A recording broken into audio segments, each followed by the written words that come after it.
ট্যানের সমস্যা থেকে নিজের ত্বককে বাঁচাতে বেসনকে যদি তোমরা এইভাবে ইউজ করো তাহলে দেখবে একদিনেই তোমাদের পিগমেন্টেশন বলো একদম দূর হয়ে ত্বক একদম ঝকঝকে উজ্জ্বল হয়ে উঠবে। তবে তোমাদেরকে বেসনটাকে ঠিক এরকমভাবে ইউজ করতে হবে যেভাবে আমি তোমাদের সাথে শেয়ার করব। প্রচণ্ড গরম পড়ে গিয়েছে, তার সাথে আমাদের ট্যানের নানা রকম সমস্যাও শুরু হয়ে গিয়েছে। ট্যান দূর করতে বেসন আমাদের খুব বিশেষভাবে সাহায্য করে। তবে বেসনের ফেস প্যাক লাগানোর আগে প্রথমেই তোমাদের যেটা করতে হবে, ত্বককে পরিষ্কার করে নেওয়ার জন্য কাঁচা দুধ নিতে হবে। হ্যাঁ বন্ধুরা, 1 চামচ কাঁচা দুধ, তার মধ্যে দিতে হবে বাদাম তেল। এই দুটোকে খুব ভালো করে মিশিয়ে ভালো করে আমাদের ত্বকে লাগাতে হবে। তাহলে ত্বকের যেরকম ডার্ট পলিউশন যাই থাকুক না কেন, আমরা বাইরে বেরোলে ত্বকের মধ্যে যে একটা নোংরার পরত পড়ে, আর তার সাথে আমরা রান্না বান্না করলেও কিন্তু আমাদের মুখে একটা তেলের পরত পড়ে যায়, সেটাকে পরিষ্কার না করে যদি আমরা মুখে কোনো কিছুই অ্যাপ্লাই করি সেটা কিন্তু আমাদের কাজে আসে না। তাই প্রথমে ফেস প্যাক লাগানোর আগে আমরা এইটা দিয়ে মুখটাকে খুব ভালো করে ক্লিন করে নেব। তার জন্য আমরা একটা কটনের প্যাড নিয়ে নিয়েছি, ছোট একটু তুলো নিয়েছি, যেটাকে ভালো করে এর মধ্যে ডিপ করে নেব।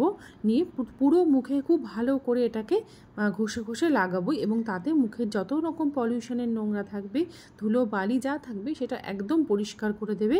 এবং তারপরে আমাদের যে পোর্সগুলো সেগুলো যখন খুলে যাবে, যে কোনো রকমের ফেস প্যাক বা আমি যে ফেস প্যাকটা আজকে তোমাদের সঙ্গে শেয়ার করব সেটা অনেক ভালো করে সেটা আমাদের স্কিনের জন্য কাজ করতে পারবে। 1-2 মিনিটের জন্য খুব ভালো করে মুখে লাগিয়ে ভালো করে ঘষে পরিষ্কার করে ফেলবে। তবে দেখো আমাদের কতটা আমার তুলোতে আমার মুখের থেকে নোংরা বেরিয়ে এসছে। বাড়িতে থাকলাম মানে যে আমাদের মুখে নোংরা পড়ে না তা কিন্তু নয়। আমরা যে রান্নাবান্না করি তাতেও কিন্তু প্রচণ্ড পলিউশন হয়ে যায় আমাদের ত্বকটা, সেখানে কিন্তু তেলের যে একটা ঝাঁঝ আসে সেটাতেও কিন্তু আমাদের মুখে একটা পরত পড়ে যায় নোংরা, সেটা পরিষ্কার করে নিতে হবে। প্রথমেই দেখো আমাদের কতটা নোংরা বেরিয়েছে। খুব ভালো করে এটাকে পরিষ্কার করা হয়ে গেছে। এবারে আমরা কি করব, একটা টিস্যু নেব, টিস্যু পেপার হোক বা ওয়েট টিস্যু হলে ভালো হয়। আর তার সাথে যদি তোমাদের কাছে ওয়েট টিস্যু না থাকে সেক্ষেত্রে কোনো একটা ভেজা রুমাল নিয়ে নেবে এবং সেটা দিয়ে এবারে এটাকে খুব ভালো করে ক্লিন করে নিতে হবে। পরিষ্কার করে নেওয়ার পরে পরিষ্কার মুখেই সবসময়তে যে কোনো ফেস প্যাক আমাদের লাগানো উচিত। খুব ভালো করে মুখটাকে পরিষ্কার করে নেওয়ার পরে এবারে আমরা যে আমাদের ফেস প্যাকটা লাগাবো সেটাকে লাগাবো। হ্যাঁ বন্ধুরা, তোমরা যদি এই ফেস প্যাকটাকে রাতে শোয়ার আগে লাগাতে পারো অথবা তোমরা এই ফেস প্যাকটাকে স্নানে যাবার আগে লাগাতে পারো। তার জন্য প্রথমেই তোমাদের যেটা নিতে হবে বেসন। হ্যাঁ, বেসন কিন্তু খুব ভালো একটা ফেস প্যাক বা ফেস পরিষ্কার করার ক্ষেত্রে হোক বা ফেস প্যাকের জন্য হোক, বেসন কিন্তু ভীষণ ভালো। প্রথমেই আমরা 1 চামচ থেকে 1.5 চামচ মতো বেসন নিয়ে নেব। যদি আরও বেশি প্রয়োজন হয় সেটা তোমাদের ত্বকের বা যে কোনো স্কিনের কোন কোন জায়গায় লাগাবে সেই হিসেবে নিতে হবে। তারপরে যেটা আমরা নেব একদম অল্প একটু মধুর মধ্যে যেমন অ্যান্টি এজিং ফর্মুলা আছে, তেমনি এটা কিন্তু ট্যান রিমুভ করতেও সাহায্য করে। তাই আমরা অল্প একটু মধু নিয়ে নেব।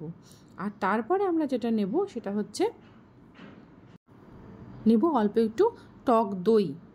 এই টক দই তোমাদের ঘরে পাতা হতে পারে বা ঘরে যদি না পাতা থাকে আমি দোকান থেকে কেনা যে আমুলের দই হয় সেই দইগুলো ব্যবহার করেছি, তোমরা চাইলে সেই দইটাও ইউজ করতে পারো।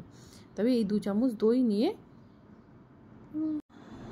মিশ্রণটাকে খুব ভালো করে ফেটিয়ে নিতে হবে। তারপরে সেটাকে খুব ভালো করে মুখে অ্যাপ্লাই করতে হবে। দেখো আমি কিভাবে এগুলোকে অ্যাপ্লাই করেছি। আর এই অ্যাপ্লাইটা খুব ভালো করে বেশ ঠিক করে অ্যাপ্লাই করে নিতে হবে। আর অ্যাপ্লাই করা হয়ে গেলে প্রায় 10 মিনিট মতো রেখে দিতে হবে। আমি এখন খুব ভালো করে অ্যাপ্লাই করে প্রায় 10 মিনিট মতো রেখে দিয়েছিলাম। তারপরে এটাকে একটু মাসাজ করে নিয়েছি, খুব ভালো করে এটাকে ভালো করে ডলে একটু মাসাজ করে নিয়েছি। যেহেতু এর মধ্যে কোনো দানাদার জিনিস নেই সেহেতু এটা দিয়ে একটু মাসাজ করলে ত্বকের কোনো রকম কোনো ক্ষতি হবে না। ভালো করে মাসাজ করার পর একটা ওয়েট টিস্যু নিতে পারো বা কোনো ভেজা রুমাল নিতে পারো, যেটা দিয়ে এটাকে একটু পরিষ্কার করে নিতে হবে। বাস পরিষ্কার করার পরে, যেহেতু আমি স্নানের আগে এটা অ্যাপ্লাই করেছিলাম, তারপরে আমি যখন স্নান করেছিলাম তখন এটা পুরোপুরি ক্লিয়ার করে নিয়েছিলাম। আর যদি তোমরা দেখো যে তোমাদেরকে এটা দিয়েই ক্লিয়ার করতে হবে, যদি রাতের দিকে লাগাও তখন সেক্ষেত্রে টিস্যু পেপার বা কোনো রকম রুমাল দিয়ে এটাকে ক্লিন করে নিতে পারবে। সপ্তাহে 2 থেকে 3 দিন মতো এটা ইউজ করতে পারো।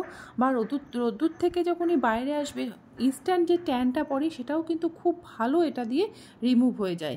ট্যানটাকে বেশি বসতে না দিয়ে এসে তাড়াতাড়ি যদি এটাকে ইউজ করতে পারো, বিশেষ করে রাত্রিবেলার দিকেও যদি সময় পেয়ে ইউজ করতে পারো, খুব ভালো তোমাদের এটা ফলাফল দেয়। বন্ধুরা, তোমরা অবশ্যই এটা ইউজ করবে। আর যদি ইউজ করে তোমাদের ভালো লেগে থাকে তাহলে অবশ্যই একটা কমেন্ট করে জানাবে।